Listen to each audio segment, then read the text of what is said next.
গত ৮ এপ্রিল নিজেদের ফেসবুক পেজে জাতীয় দলের প্রধান কোচ নিয়োগের বিজ্ঞপ্তি দেয় বাংলাদেশ ফুটবল ফেডারেশন। এরপর থেকেই ধরে নেওয়া হয় জাতীয় দলে শেষ হতে যাচ্ছে কাবরেরা অধ্যায়। কারণ ৩১ মার্চ সিঙ্গাপুরের বিপক্ষে ম্যাচের পরই চুক্তি শেষ হয়ে যায় স্প্যানিশ এই কোচের। এরপর থেকে আলোচনায় নতুন কোচ পেতে যাচ্ছে বাংলাদেশ ফুটবল দল। এর মধ্যে অনেক আবেদনও জমা পড়েছে বাফুফেতে। আলোচনায় আসছে বিশ্বের হাই প্রোফাইল কোচদের নামও।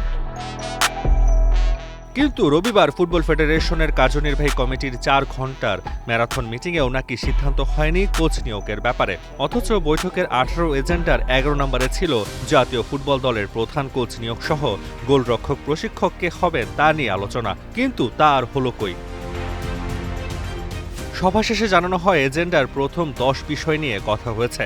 কোচ নিয়োগের ব্যাপারটি ১১ নম্বরে থাকায় এ নিয়ে কোনো সিদ্ধান্ত হয়নি কার্যনির্বাহী মিটিংয়ে। জানানো হয় জাতীয় দল কমিটি নাকি এ ব্যাপারে আগে সিদ্ধান্ত নেবে, এরপর কার্যনির্বাহী সদস্যদের কাছে আসবে সুপারিশ।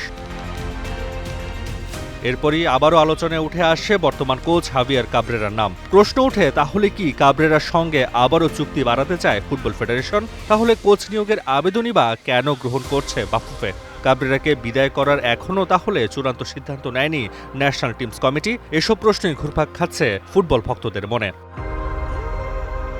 হামজা শমীদের গুরু হিসেবে কাবরেরা কতটা ফিট সে বিতর্ক অনেক দিনের। কারণ এর আগে কোনো জাতীয় দলের সঙ্গে কাজ করার অভিজ্ঞতা ছিল না স্প্যানিশ কোচের। বাংলাদেশ দল দিয়ে প্রথমবারের মতো কোনো আন্তর্জাতিক দলের কোচ হন কাবরেরা।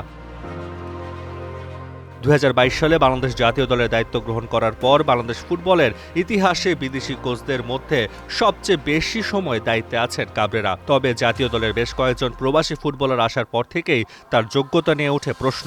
এরপর আশানুরূপ ফলাফল আনতেও ব্যর্থ হন তিনি। Taswar Nafi, one sports, Dhaka.